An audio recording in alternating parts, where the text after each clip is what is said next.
and welcome back to this series of videos on learning from the core practicals. The practical we're going to look at today is using a light microscope, but we'll also touch on the parts of the plant cell to help you with some revision for that as well. So what I'll do is I talk you through this experiment. I'll go through the key learning points that you could be asked in your exam. So the first point is that we are going to be looking at onion cells underneath the microscope, and onion cells are eukaryotic cells. They are also plant cells. Now remember, eukaryotic cells, that means a cell that has a membrane-bound nucleus. So our plant cell, our onion cell, has a nucleus.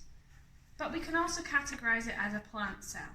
So if you look here, you can see these are all the parts of a plant cell that I'm going to cover. Some of them I might not go into detail for you just now, but we've got our nucleus. You might want to remember back that the nucleus controls everything that happens in the cell. It also is the place that stores the genetic information, the DNA, for the cell. Let's go to the outside of the cell. The plant cell has a cell wall. You will not find this in your animal cell. And the cell wall is what gives the plant cells the structure and shape and support that plant cells have. That's what gives it that brick-like shape that you'll see in our image. But if you're asked this in your exam, it gives it structure and support. Another identifying factor or identifying part of a plant cell is these green discs here. These are called chloroplasts. That is where photosynthesis takes place. The other thing that we have inside our plant cells is we have these little bubbles here. These are vacuole. You might see this as a larger image in your exam. It depends on the diagram that they give you. And the vacuole stores water and salts, or cell sap, for the plant. Just inside from our cell wall, we have our cell membrane. Now this is present in both animal and plant cells, and that's what controls what comes in and out of the cell itself. You might remember that back from our osmosis experiment that we did. So that controls what comes in and out. The other thing that we have inside our cell is in all this space here, all this space in yellow is cytoplasm, and that is where chemical reactions for the cell take place. So that is our plant cell. Remember, the key identifying factors of our plant cell is our cell wall, our chloroplasts, and our vacuole. So we want to look out for that when we look at our onion cell. We might be able to see some of these things in the image under the microscope. So let's have a look at our microscope now.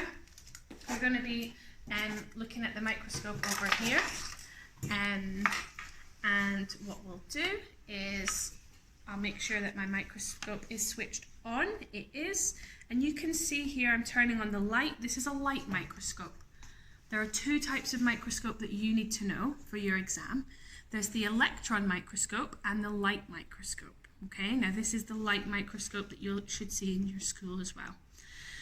So we're going to be looking at the onion cells. We're going to be looking at the plant cells underneath the microscope.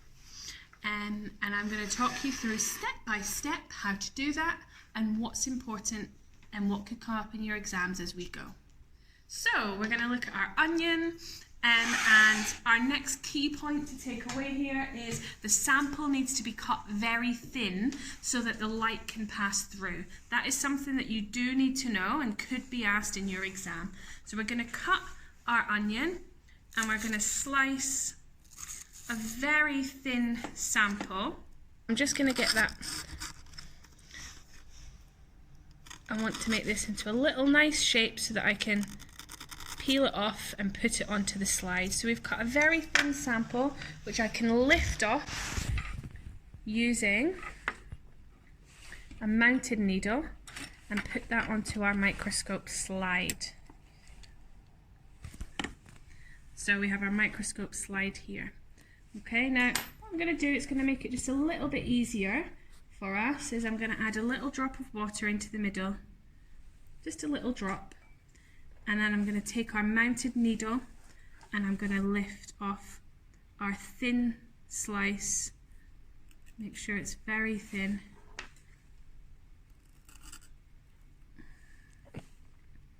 And this is a fiddly bit. You want to make sure it's not folded over. Take a very thin sample and put it onto the microscope slide. Make sure it's not folded over, so lay it down flat. You might want to do this a couple of times when you do this yourself to make sure you get it nice and flat so you've got no bits sticking up.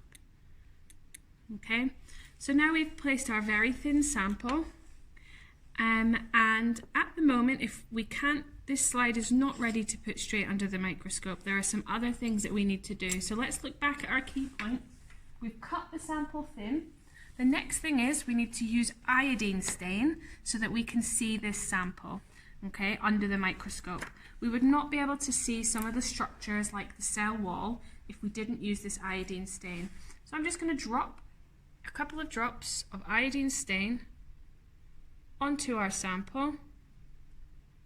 You don't want too much because otherwise you'll just see little bits of iodine under the microscope. Okay, so we've got our iodine stain.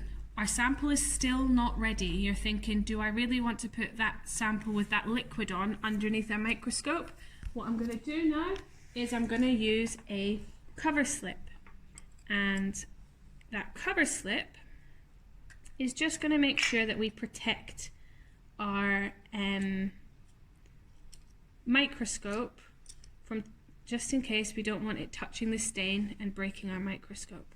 So we can lay this down flat and use our mounting needle to lay it down slowly to avoid any air bubbles. Now we've produced a slide that is ready to look at underneath the microscope. Now I'll talk you through how to do that and then I'll show you the image that we see. So if you look at our microscope here, so we have our microscope here and we'll place the slide onto this is called the stage, and we can hold it in place with these clips like this. We want the light to be shining through the piece of onion that you have there. Now we have a few different lenses on our microscope. We have our eyepiece lens, which does magnify, and then we have 3 objective lenses. These are called objective lenses. What you do is you start with the smallest lens first. This is going to have the least magnification. Okay, so we'll zoom in, we'll magnify. Now you can bring the stage up closer using this bigger side here. This is the coarse adjustment. So we can bring that up as close as we can. And then you magnify in using the fine adjustment. And if you take a look down the microscope here, you should be able to see the structure, at least the structure, the brick-like shapes that are stereotypical of the onion slide. Okay, now I'm going to bring the microscope back and I'm going to now move round to the next objective lens. That one there was ×4. This one here is a higher magnification, it's ×10. So we're going to magnify further. We're going to move in again using our coarse adjustment, and then again using our fine adjustment, focus a bit better. And if you look down the microscope there, you should be able to see those. You can now see the nucleus inside each brick. You can now see the cell wall, possibly even the cell membrane, the edge of the cell membrane there. And that's us on our second magnification. And if you come back out, we'll just repeat that one more time. We'll go on to the highest magnification here. Let's bring the stage down so we don't end up breaking the slide. We're moving on to ×40. We're going to come right in, make sure our slide is in place. Bring it right in using the coarse adjustment, and then magnify better using the fine adjustment.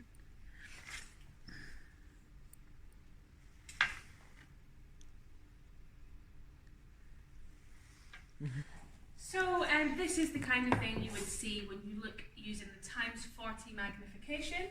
You can clearly see the nucleus here, stained by the iodine stain, and you can clearly see there's two layers. You have your cell wall on the outside, the cell membrane on the inside, and you can see there is the cytoplasm in all this space here. You might think to yourself, this plant cell, you can't see any chloroplasts. Well, if you think back to what the function of the chloroplast was, that was for photosynthesis, and photosynthesis happens when there is lots of light. The roots, the onion cell itself, you find that under the ground where there is no light. The onion itself doesn't carry out photosynthesis. So this is a specialist plant cell that doesn't have chloroplasts, doesn't need to have chloroplasts, because it doesn't photosynthesize. Let's try a practice question based on what you've learned, okay? So a student wants to look at a thin piece of onion skin under the light microscope. Describe the steps that she could take to prepare the skin for viewing. So we're just focusing on the preparation before you view it. You don't need to talk about anything else. And this is worth 3 marks. Please pause the video and join us back when you're ready to see if you got 3 marks.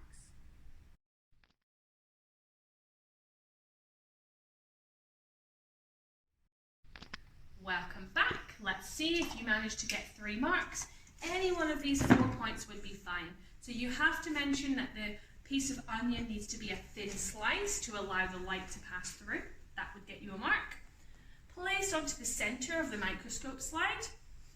Use an iodine stain to make it easier to see. This is a good thing to mention. And add a cover slip using a mounted needle. Any of these 4 would get you a mark in this kind of question. But there's one other type of question you could possibly be asked. What if you are asked about the magnification itself? And this is quite a commonly asked exam style question. So magnification is how many times bigger an image is. That's what magnification is. Okay, so to do magnification, if you wanted to find the actual size of an image, you take image size and divide it by magnification. If you wanted to find the magnification, you would take the image size and divide it by the actual size. If you wanted to find the image size itself, you would take the actual size of the image of the object that you're looking at, and you would times it by the magnification. Now, questions like this sometimes talk in millimeters, they sometimes talk in micrometers. Okay? Now, you need to convert these by, if you need to, convert millimeters into micrometers by dividing by 1,000. So if you need to do that in your question, you divide by 1,000. So let's try a practice question together, if you get one like this. Calculate the real length of a cell with an image size of 0.7 millimeters under a magnification of ×400. This is worth 2 marks. Pause the video now. See if you can do it by yourself.